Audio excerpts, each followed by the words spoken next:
Sahana Vavatu Sahanau Bhunuktu Sahaviryam Karavavahai Tejasvinavaditam Astu Ma Vidvishavai.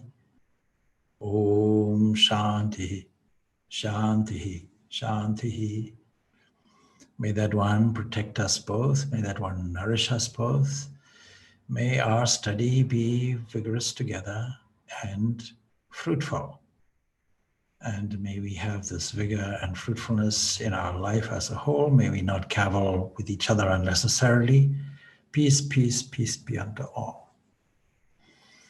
So as usual, this is a Q&A session.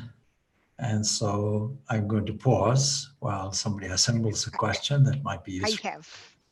Oh, you have? Okay. So this is the question, that how to remain non-judgmental even while we have to apply our judgments based on maybe situation and reaction. Okay. So I suppose we're judging all the time, isn't it? We're discriminating all the time.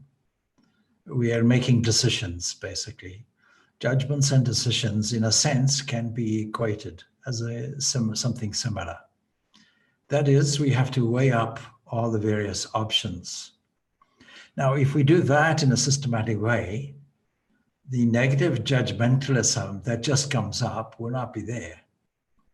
Supposing every concept that comes to the mind or every impression that comes to the mind is evaluated in a certain way. Don't forget, there's a process to this. What's the process?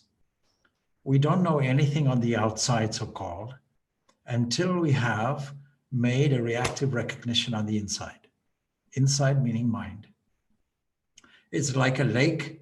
You throw something in, ripples come out from it. There's a reaction, a spontaneous reaction sometimes. And so we have to be careful about what is conditioned and what is not conditioned.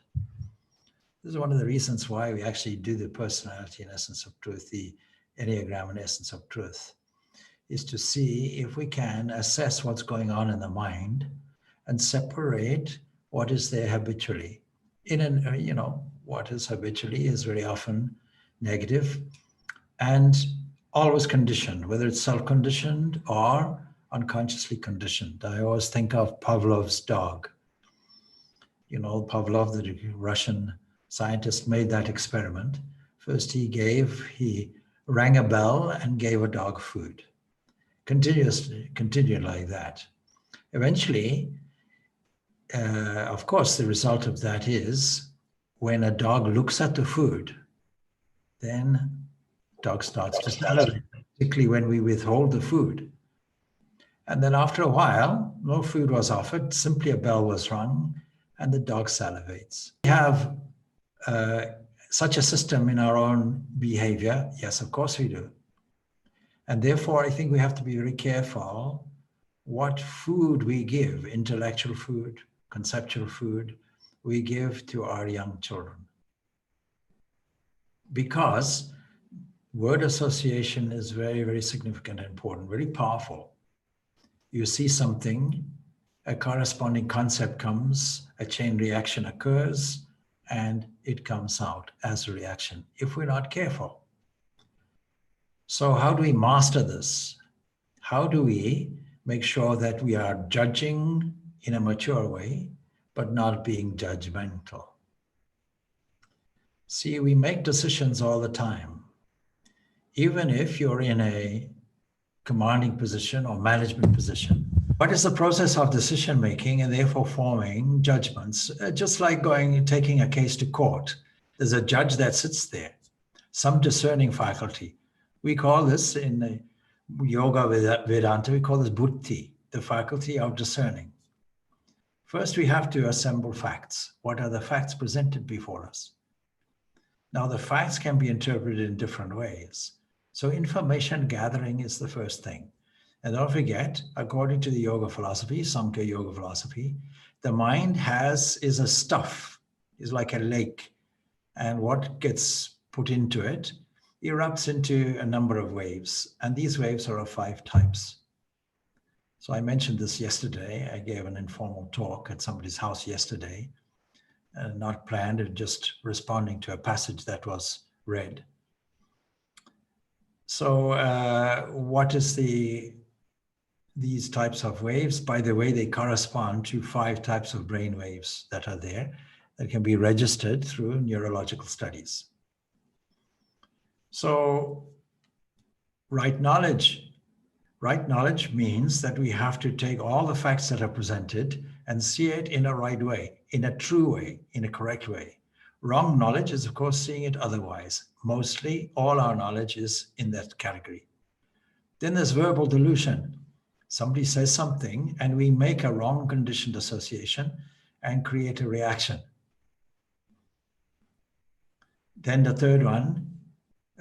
fourth one, I don't know how many have we got? Fourth one will be memory. And it depends what we put in.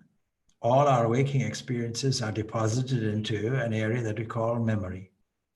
And that erupts spontaneously if we're not careful. Our whole evolutionary process is as a result of memory. And not just us. Every plant, every bacteria has a memory. And then lastly, sleep. Dream. Sorry, you said right knowledge, verbal delusion, then third one was missing, Right Zen, knowledge, memory, and sleep. Right knowledge, wrong knowledge. Right knowledge and wrong knowledge. Verbal delusion. Verbal delusion and wrong knowledge are 2 different categories. 2 different categories. One might be viewed as a kind of subcategory. I'll give you examples of all of them. But just so that you know how the list completes, then memory and sleep. I began by asking, what is dream? Dream is a combination of memory and sleep. So you can put it as a kind of 6th wave, but it's not mentioned like that. 5 waves erupt in the mind. So let us deal with the second type. What is wrong knowledge? Wrong knowledge is taking all these sensations that we hear, the objects that we see, and taking them in a wrong way so that there is a reaction that says, this world is made from divisions. This is wrong knowledge. When we see this world in this way, we can be judgmental, but it's based on a certain reaction. They're largely uncontrolled. And where does the lack of control come from? It can come from verbal delusion, and it can come from memory. And memory comes, like Pavlov's dog, from a certain conditioning. So there's a sequence of events that gives us a wrong way of looking at things. We can't say exactly it's wrong in a moral sense, but it is wrong in an accuracy sense. It is not true.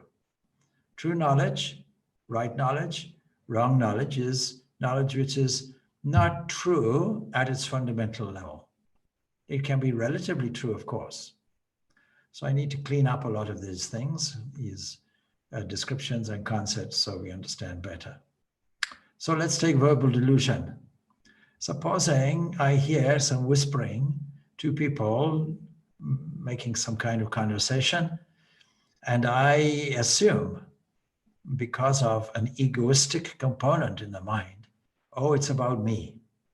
And because I hear bits and pieces, I jump in with an overreaction. So I didn't judge correctly. I didn't discern correctly. So the whole operation of viveka, discernment, using the faculty of buddhi, the discerning faculty, is necessary. Supposing in your job you have to make a decision of critical importance. Supposing you get a phone call. You're involved in a project, let's say a construction project somewhere. Then somebody gives you a call, says, unfortunately, this and that and the other, something didn't happen, supplies didn't arrive, what will we do? The first thing we should really do is ask more questions so that we can get an accuracy about it. The whole purpose of this question and answer session is so that you can get more information by asking questions, and then that leads to an adjustment in your behavior, internal behavior. Internal behavior also means external behavior because the one leads to the other. So you'll ask sufficient questions, get all the knowledge, all the information that is necessary. You may, if you have if you put in an ideal situation, you may document all this information. And you may also list what are the sources for this information. Let us apply it to spiritual life. What information is there? Scriptures provides us with information. We have to refer to the scriptures. What scriptures? The Upanishads, primarily. And then how can we interpret these scriptures? Another source of information will be a competent teacher somewhere, somebody who knows the purport of the scriptures. Or it will be another source of information, our own evaluation about it, our own thinking about it. What will be another source of information? Association with other things that we know of, making various connections. So all of these will be sources of information. Then the next thing is evaluation. You have to take this information and see what are the merits on the one side, on the other side. And we're dealing with a problem. So that must lead to a number of optional solutions somewhere. And then we can select the best solution. And then we can make a plan to do it. Now you might say, this sounds like a long drawn out process. What about a judgment that has to be made instantaneously? Most of our judgments have to be made on the spot, quickly. The same process is necessary, but it happens quicker. And we can do it very, very quickly by asking a number of questions. The mind is very adept and very quick. And so we can quickly understand what that is, and formulate a response.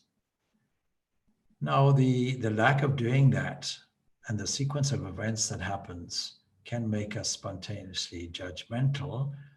But then there's a fundamental area in some people which tends to think negatively and think there should be an adjustment without even evaluating anything. Now, today we're surrounded by COVID virus. Everywhere you look, every news item you have, Donald Trump now has it. The United States of America is raising many, many speculative questions about it, unnecessarily probably. And they are making their own wrong judgments about it. Statistics say that there is over a 90%, 96% more than that, maybe 99% recovery rate. Something like, 30 million cases now in the world and 29 million recovery. I don't know the exact statistics, but I'm guessing it's something of that order. 1 million deaths. So that puts things in perspective. What are the likelihoods statistically? But we tend to panic. The source of our panic is because we didn't evaluate things properly. And the source of that wrong evaluation is only one thing, emotion. So we can continue with this theme. When we look at an object, what are we seeing? We are seeing some divisional thing in space and time, but a proper analysis will see it as waves. A proper analysis will tell us that there are 5 waves corresponding to the 5 senses. So it's very important in understanding in Vedanta how we can understand this wave system and how it can lead us step by step back to its origin. Another handy perspective that we have will be from the point of view of states of consciousness. These waves are bundled into these states. And the more we progress in these states, from waking state to dreamless sleep, the closer we are getting to the underlying truth which is there. So there are a number of practical mechanisms whereby we can adjust our discernment. Now, I always give an example. What is stopping our proper judgment? And I mentioned before, it is only feeling, it is emotion. And emotion, in contest with intellectual evaluation, will win, because emotion is a conditioned thing. It is a useful thing, but if we don't check it and see how it can form a useful component of our reaction, then it will result in a number of these different waves, culminating actually in wrong knowledge, verbal delusion because we are speaking to ourselves also. So verbal delusion is not just our misunderstanding of what somebody else says. It starts off like that, but then it continues with an internal monologue. And in that internal monologue, the feeling gets more and more bloated and exaggerated until finally it explodes. Somebody said, "Good morning." Mala, mala, mala, mala, over it. What do you mean? What are you trying to say? What are you trying to tell me? The source of this, of course, is this misjudgment that I'm an independent entity with a body and mind, and I have to react in an opposition way to other people and other places and other events and other scenes, and try to survive amongst this. And so we have to take philosophy quite seriously. I always think there's a useful passage. The reference would be the Kathopanishad. There's a second section, or the second chapter, the third section, sixth verse, sixth stanza. And that's preceded by a question. The commentator asks this question: how is he, that is this truth, to be known? And then what's the use of it? What's the use of this knowledge? And many people avoid these Vedanta classes or these philosophy classes because they think philosophy is just intellectual maneuvering and gymnastics. I can't understand anything. Well, you have to attend until you do understand something and see what practical thing you can implement into life. So when you go through the selection process, you're taking on what is the information that is in front of me. How can I evaluate it properly? What are the sources of this information? How can I evaluate it properly? And how can they then entrench it in a habit level that avoids the Pavlov dog syndrome, that counteracts the conditioning that when I see something, hear something, touch something, taste something, it creates a wave in me. And so I spontaneously do my human version of salivating. So what is the need of this knowledge? We are pursuing happiness. Of all the impulses in man, the impulse for power, the impulse for property, etc., the most powerful thing that we're looking for is absolute, outright, undying happiness. And in this pursuit for happiness, it is important to find out what is making us unhappy.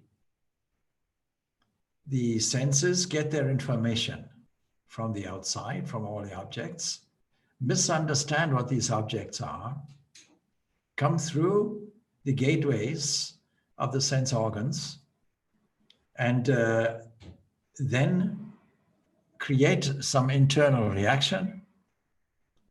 And all of this, according to the yoga and Vedanta philosophies, is all a series of subtle waves.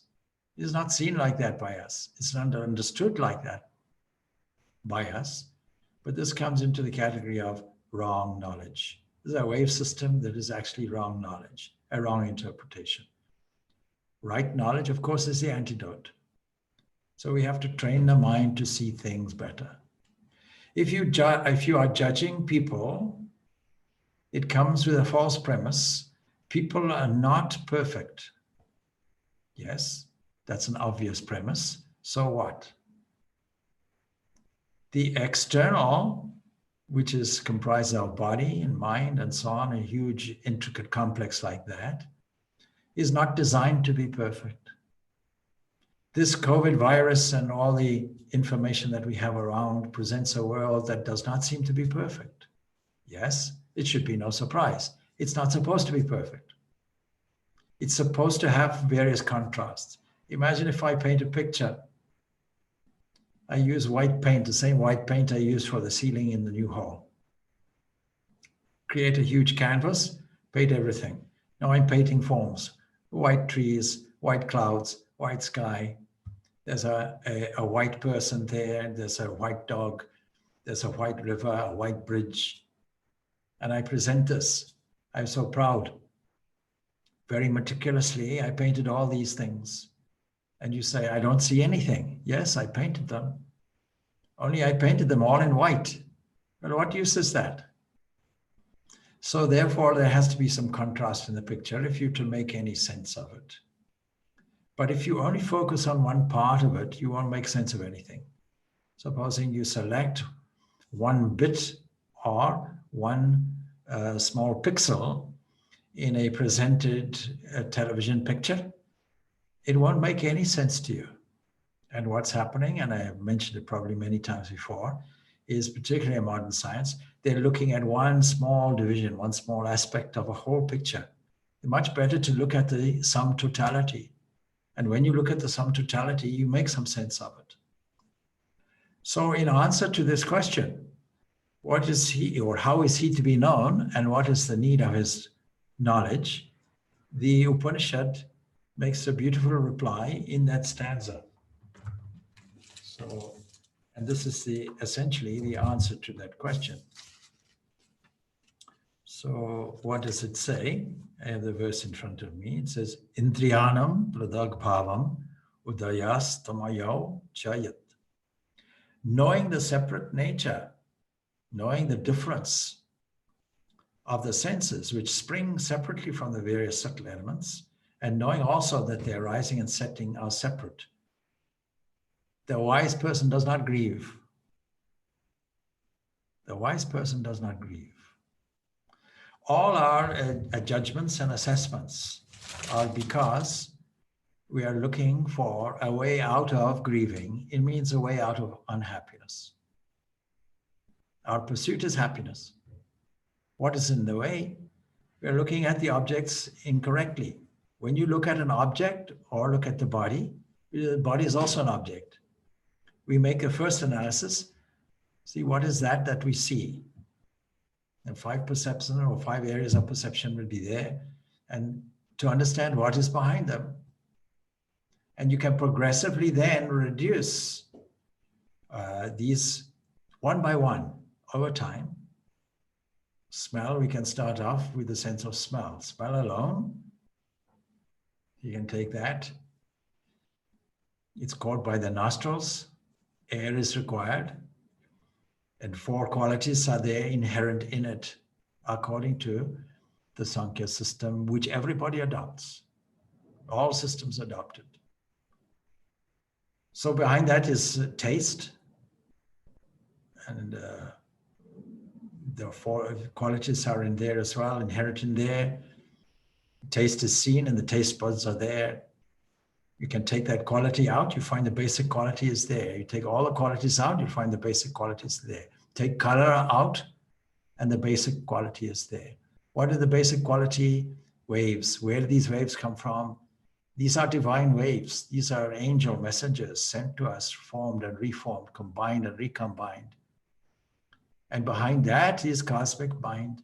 And all of this comes from cosmic mind. And behind that, and cosmic mind is called Mahat, the great one, that faculty for of the cosmic intellect, we may say. The personal God is there. And behind that, God, the impersonal, is there. By making this tracing of all the fields internally, each one increasingly in subtlety, immensity, profoundness, we get to something that is truth. And that truth then, when identified, is that vritti or wave described as right knowledge. Now, if we fail to do this process and learn to do it step by step, and then repeat it in such a way that it becomes extremely spontaneous and rapid, we'll be stuck in a wrong judgment. We'll be stuck in wrong knowledge. And being stuck in wrong knowledge will evoke a memory. The memory will link a number of different associations, and it'll come back as a reaction. And we never went through the evaluation process on it. So we have to be careful in our reactions, in our judgments like this. We have to learn to systematically approach things. Consciousness, which is our birthright, is flowing through all the sense organs and reaching their objects. And those objects are creating difficulties for us, because if you incorrectly judge something or are judgmental about a person or a situation and don't see it for what it is, then it creates unhappiness in you.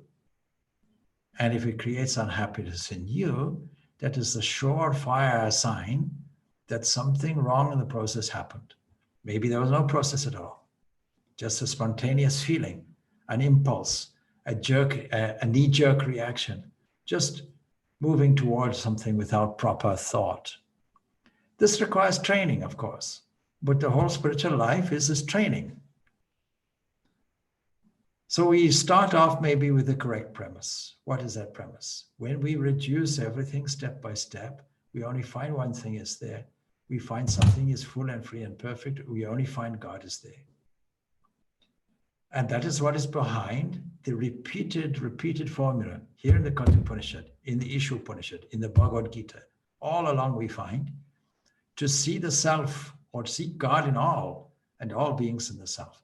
We just adopt that one formula. But how to get there? You can get there through a step-by-step process.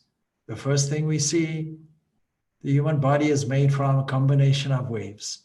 When you take the quality away from those waves, you're left with a substance. What is it? It is the actual wave itself.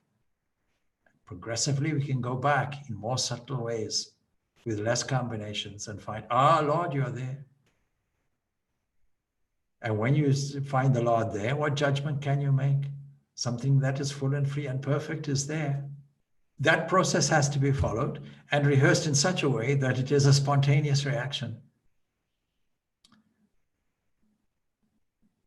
This step-by-step process is so scientifically laid out in the Upanishads, step by step. And the Tanmatras are there. If you don't understand the Tanmatras, you have no basis or foundation here in the Vedanta philosophy. It is so fundamental. Three fundamental things are there in the Vedanta philosophy to realign our assessment, our evaluation. One adjustment is understanding this wave system that we call Tanmatras. Absolutely verified by modern science, by the way. And then the next thing is this idea that we're only assessing things in three forms, in three conditions: waking, dream, and dreamless sleep. We can say in the language of these waves that we have right and wrong knowledge. Maybe there's a combination there. And then we have sleep and we have memory. And this comes out. Why do we manage or bother to interpret dreams? It's because there's a profound connection between the deepest place called sleep. What is sleep from this enlightened point of view? Is sitting on God's lap, sitting on God's throne, lying on his lap. From the waking point of view, wrongly identified as sleep, a blank. What is the dream? All these subtle combinations that come out as impressions and get presented.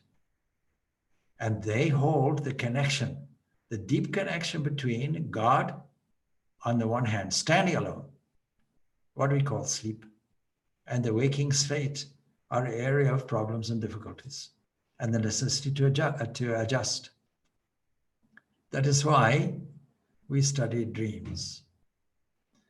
So this understanding of these three states of consciousness, wrongly evaluated from the waking state as either nonsense or as mere blank of sleep, not as a progression toward the most subtle, most profound area of truth.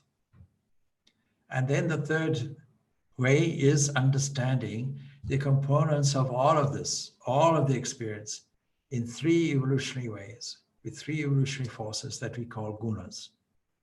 Not exactly qualities, but substance that have qualities. An example of that, you can't give me a cup of whiteness. Whiteness is a quality, no doubt, but there has to be something that goes with it. I can't say, please give me a cup of whiteness. You'll have to ask, is it white milk? Is it white paint? What kind of white is it? See? So these are definite somethings. And by understanding this, and then being able to stand back in a pristine area, that means being able to withdraw our consciousness from flowing out through the sense organs towards their objects with a wrong evaluation. I can stand in a poised position.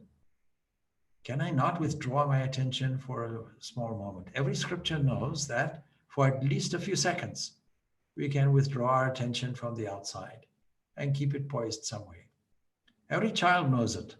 The child falls down, grazes his knee. The mother picks it up.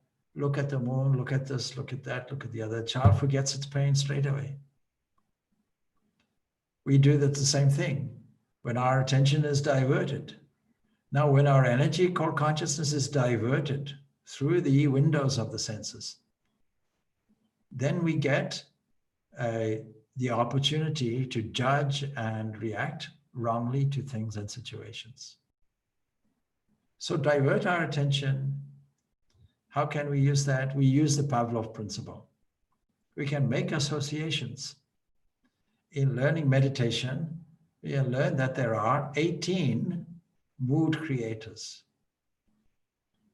We have to use our creative imagination, the full capacity of our artistic emotion, and construct counter pictures everywhere, all over the place. With a but.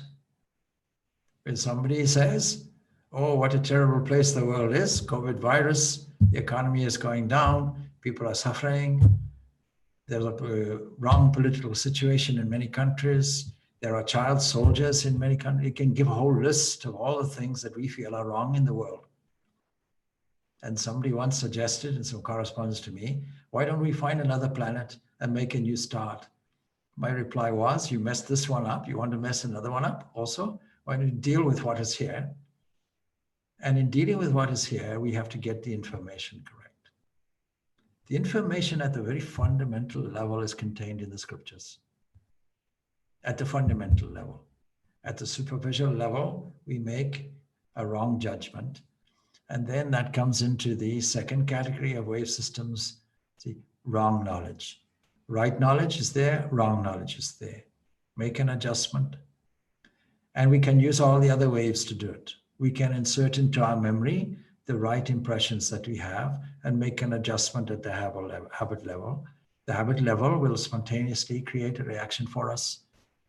And without even thinking, the right view of things will be there.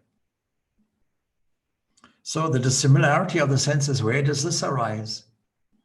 See, the dissimilarity of the senses means the senses and their objects are completely dissimilar to the internal self. The internal self, that is a knower, a thinker, a witness, sits there. And it's the sense organs that are dissimilar and bring in dissimilar things. And our registration is in the category of wrong knowledge. And we think that this is a correct view of things. Our view is narrow.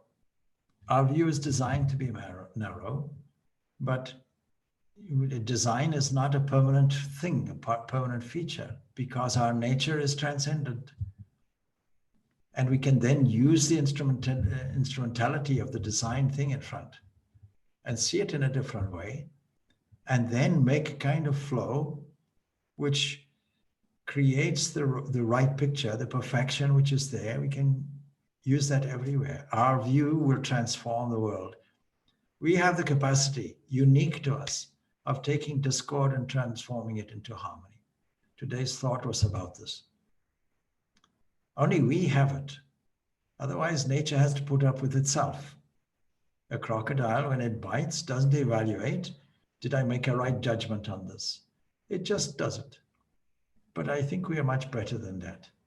Although we do like to pull people's legs and may well be reborn in this way as a crocodile. See, the physical sense organ, the eyeball, for example, helps me to understand that it is, 20 to 12 in the morning. But when you look at the clock, you know it's because the eyes are functioning.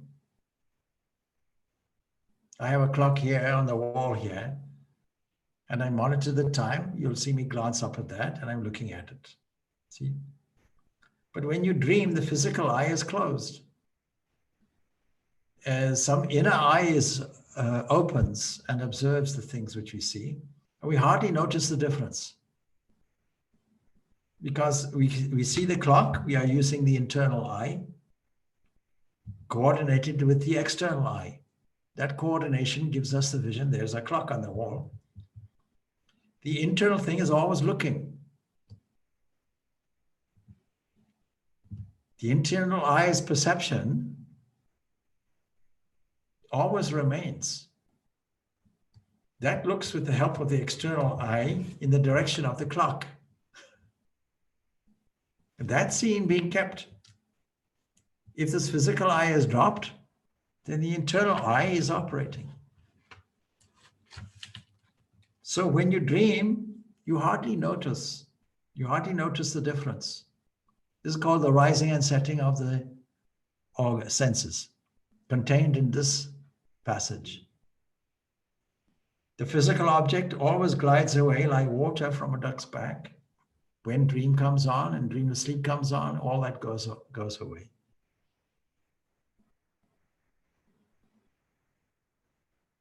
See, the perceiving instrument continues vibrating even when the external organ stops. You close the eyes. That we have to register. So this is another wave which we call sleep. And sleep and memory to combine together, called dream. The internal organ is still operating, still vibrating, the external organ closed. Our judgment that only the waking state with the external organ open is the only valid state is wrong knowledge. And it's from that position that we always make these judgments. With an element of conditioning akin to Pavlov's dog experience. When something is heard, we immediately make a whole network of associations, word associations, and without thinking, blurt out a reaction. That's the difficulty. And if you think that this world is imperfect, you'll be extra judgmental. This world is imperfect only because you didn't stand where God stands and beam and sees that it is good. God made the world and saw that it was good. He didn't see it as defected. He didn't make the world perfect and then insert small anomalies. They used to say, the Japanese used to do that, you see. The American manufacturer, there was always an element of flaws in the thing that came out. There's a case like that. A certain computer company, I won't mention any names, historically, used to export certain equipment, and they always gave certain parts. Is that because statistically, we'll always have a 20%, or some percentage, let's say 20%, a 20% flaw in our manufacturing. So please expect that, you know. It was just the part and parcel of it. So when complaints came, oh, that's part of the 20%. When the Japanese made the same manufacturing process, because they made 0 defects, they had a 0 defect quality control. Then they used to say, here's your consignment, and an extra 20% is here, because it's expected that we'll have 20% flaws. That's the expectation in the marketplace, but we don't have anything, so here's 20% extra. That was the story that used to go around. If you think this world is defective, and that God particularly and absolutely put into a design, here is a specific flaw, because I made everything perfect, and you want imperfections. Here, I'll put some flaws in here, a few holes here, a few holes there. Now you get on with it. No, What kind of God would do this? God made the world and saw it was good. Because fundamentally we see it as good, we'll agree. But when we see it as a whole series of imperfections, our judgment is wrong. We need the light and shade. We can't paint a whole picture in white. We should paint it with contrast. The idea of having 100% sattva is not feasible. We won't be able to operate with it. Some rajas and tamas will have to be there for us to have an efficient operating system. The physical body itself drops off from consciousness when we slide into a dream state or dream sleep state. The entire physical world drops off. The internal world is there. And when the internal world also drops off, then only God remains. We have to get used to this idea. So this is the second most useful thing. First thing is, what is the component of what we see? Can we evaluate it more correctly? And then when we see it, can we see that one thing that never changes? Second, can we understand and evaluate that this waking consciousness is only a series of physical instrumental events and relationships, and the whole world and the sense organs that goes along with it, that registers, goes away, and the internal organs come out. We call it a dream. And when the internal organs set, like the sun setting, then what remains? What remains is God sitting there. This we have to get used to. When we start getting used to this and make it part of our internal habit, when we are used to thinking and seeing things in this different way, then we form some kind of buffering system that is able to cope with the events of the waking state. And if we have a devil in us, as sometimes I have, and somebody comes up with a question or problem, I ask them to add a phrase, in the waking state. Why are people mean to me? I ask them that, in the waking state. Are they mean to you in a dream? Maybe not. Definitely nobody's there to give you a problem in a dream and sleep. When the person's physical telescope, the body, is taken away, he hardly feels any difference. It's exactly like gliding into a dream. Same thing. We're looking at the world through a mind in a waking situation, akin to looking at things through a telescope. Of course, we can look at the telescope also. And we can walk away from the telescope. This is called freedom. I'm not the telescope. So as soon as I can make this final judgment, this final discernment, I'm not the thing I see. I'm not the object of perception. I'm neither the object, nor am I the sense organs, nor am I the body, nor am I the processing mind, nor am I the phase of the dream, nor am I that sense of peace that we call sleep. I am none of these five waves.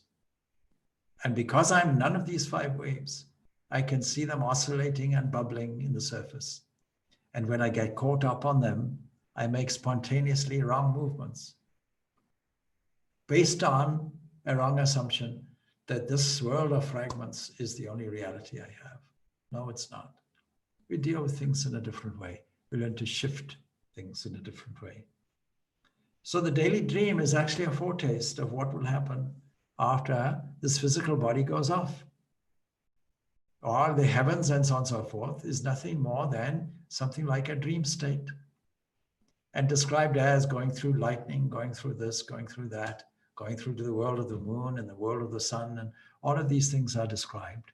Something like a dream state. Oh, I went into a near dream, or at least a near-death experience. I saw a light come toward me and I saw friendly faces. All my ancestors gathered and they took me up. Yes, okay, very good. This is our equivalent of a dream. We are having a nightly rehearsal for it. And then when all these physical options go, when even the internal objects and people and places and observer and so on goes, then I'm left with just this non-duality. And when this non-duality is registered, even as a something, There is a peace. There is a constant peace. Then I register, oh, I am the ultimate observer of this. I am that. So this requires a reevaluation of the whole thing. A coherent condition. See, when the God experience comes to us in a pure form, the waking person who's accustomed to seeing the diversified world says, I was sleeping, I was sleeping. But the same thing may be said, I was dead, I was dead. He didn't die. He went on to his normal abode. And when we go to our normal abode, as it were, the unified state that is, then the ordinary man accustomed to the miserable world of duality in front says, I am dying. Daily I am dying. It's called sleeping. Sleep is a dress rehearsal for it. We have to get accustomed to that. Anyway, that's a kind of long round question to the answer to the question about judgment. Being judgmental in a negative sense, of course, is a habit. How do we change a habit? We have to cultivate a counter habit. There's no other way. You look at Lazarus. I always use this example. Oh, Lazarus is dead. If you had been here, he would not have died. Which is a reply, yeah, he but sleepeth. From his point of view, only sleeping, making a dress rehearsal. And therefore, because of his all-penetrating vision, because of his right knowledge, Lazarus woke up. Because from the cosmic mind's point of view, no, you're only sleeping. Then it penetrates. Oh, Lazarus wakes up, rubs his eyes a little bit. Oh, wonders probably, you can imagine, looks around, people there, astonished. Maybe some people ran away also. Oh, a ghost has arisen, something like that. Their expectations might be something like that. So it's much better to learn how to make informed judgments on the one side, which are mature, a kind of impartial arbitrator taking stock of all the childish things that we do on the one side and all the mature things that we have on the other side, and making a systematic approach to close the gap between childish behavior, judgmental behavior, for example, and judgments which are well informed. You'll understand what I'm saying when I say that certain personality types will be inclined to be a little bit more critical and therefore need to step in. And of course, my question to them is, what did God do before you arrived on the planet? Poor God sitting there was hopeless condition. I have to step in and do everything for him. And I would normally add, you see, he's been there since Genesis. And so unfortunately, he's a little senile now. So what we have to do everything for the poor old fellow, sitting there in the clouds, long beard there. Even if I give him an email and send it to heaven and say, oh, please, so-and-so is suffering here, will you do something? And who are you again? See, no, I'm your child. Are you remember you made me? I'll have to consult my records. Nothing like that. See the childish idea we have. It is that infinite invisible that is supporting us. Without it, judgments cannot be made. The mind cannot operate. The eyes cannot blink. The heart cannot pump. The breath doesn't move. The world does not exist. Before this world existed, what was there is a good question. The Brihadaranyaka Upanishad asks us, something was standing there. You can imagine now that Supreme weaving a cocoon around itself and making a world for us. See, like that. See, if you don't use that system in any context of a proper evaluation, you'll make a wrong decision or a wrong judgment.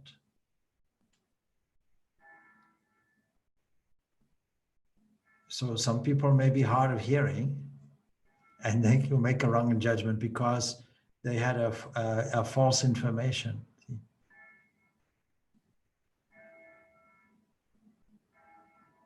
Verbal delusion happens extremely frequently, particularly amongst politicians. We can get a wrong idea, you see, if we don't take things as they are conveyed in terms of their hidden meaning. When a politician says, in my humble opinion, be sure that the words and the reality of what is being said are a mismatch. There's nothing humble about the opinion at all. So the world is a good place, but the world will have bubonic plague. The world will have a situation where nature will wipe out, in the form of all kinds of infections, will wipe out 2/3 of the European population in the bubonic plague. But the aftermath was amazing. The aftermath took away a kind of caste system throughout Europe and promoted independent commerce that we are still living with today. And then you see people complain, we are under-resourced, see what we have done. We are going through a phase where your children and your grandchildren, your great-grandchildren will point fingers, accusatory fingers at us. Why did you make all this plastic? Right now, if you look around what you're using and assess how much plastic is there, you'll see it's mainly plastic. And then, of course, in Hollywood, they make plastic noses, plastic chins, plastic limbs. There's no end to this talent of plastic. But the next generation and generation after that will want to find a different thing, because what we are seeing is we're seeing an individuality and an emphasis on individualism that is not the truth. We're not seeing the totality, the whole picture. We're not seeing the consequences for the future. And we can qualify it all in the waking state, no doubt. But should we not manage things correctly? Because surely this consciousness, which is one that religion calls God, displays itself in 3 ways and gives us the responsibility for good management, not just the capacity to know something different and more accurately. Here, my child, have this. Now please manage it well. And we not only acknowledge, we stop acknowledging or don't acknowledge what the source of it is, where the free gift came from. And then we assert, I'm an individual, this is my body, nobody can interfere with it, I have every right to do what I like with it. Who says it's your body? Who told you this myth? It's nothing to do with you. It's your instrument. He gave you a nice car to manage well, and you allowed rust to come in, and you ran it to the ground. You did the same thing with the environment. We gave you a nice environment, a nice job, if you like, nice house, nice facilities, electrical supply. And what did we do with it? We kept it selfishly to ourselves and declared our independence, our national independence, and fought against anybody else. We decided that we would make a fight with anyone who doesn't like me or who is perceived not to like me. See? I once read a very humorous headline. It was a fun headline from somebody who had a very unusual sense of humor. The headline ran, Archduke Ferdinand still alive, World War I a mistake. You know, this whole world war that devastated some 10 million lives in 1914 to 1918. One of the most tragic, they call it the Great War, one of the most tragic events in human history that you can imagine. And it was because an Archduke Ferdinand, while visiting Serbia, was assassinated. Him and his wife were assassinated. And for that reason, it had all kinds of repercussions, suspicions, struggles for power, and so on, and decimated so many people. And Europe was never the same as a result. Same thing must have happened during the Mahabharata war. So devastating that we remember it. So many years later, 5,000 years later or not, we remember it. And it stood up in such a memory in human history that the Mahabharata is still today recalling these incidents where the best, the cream of royalty, the cream of military power was completely decimated in the region. So this is maybe a series of events that occur from wrong judgments, from impulses. And the core of it is selfishness, a wrong reading that generates selfishness. Let us be more generous, therefore. Let us do away with the sense of individuality. Let us use the inherent sense of the individuality that we have in a useful way, more as an instrumentality rather than an individuality, and make the ego an open channel for divine grace to flow to everyone. There's a better way of doing it. All right. So it's now past 12. As usual, just ask if there is a short question. Swamiji, I had a quick question.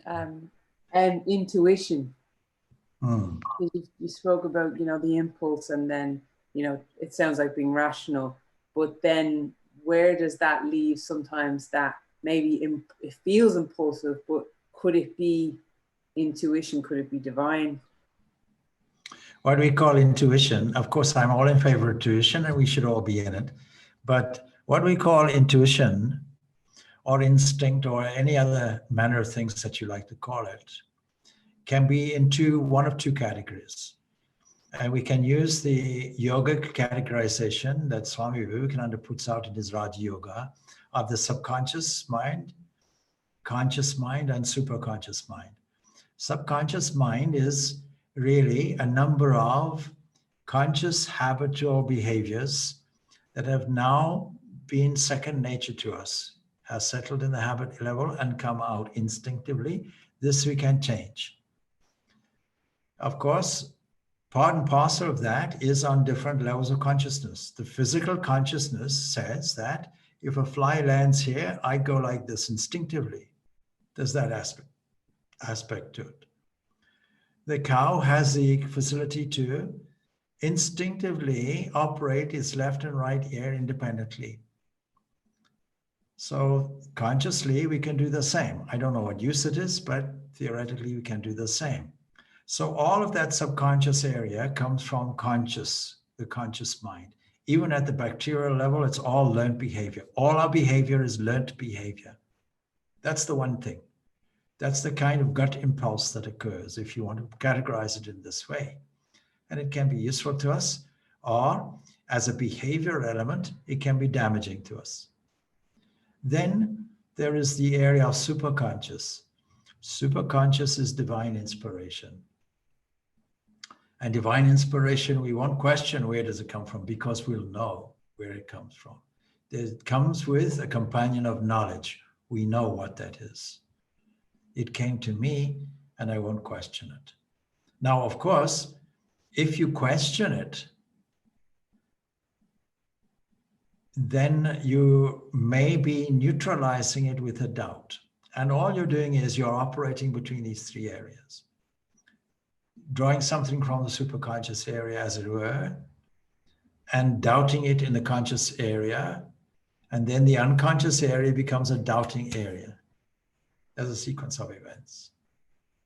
So take something that is obviously an inspiration rather than an instinct or an intuition, because these intuitions are of these two varieties.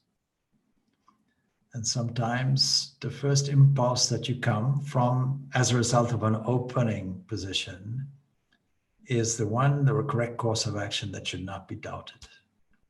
Overanalysis will create doubt on it. Of course, it comes back again to the Enneagram idea.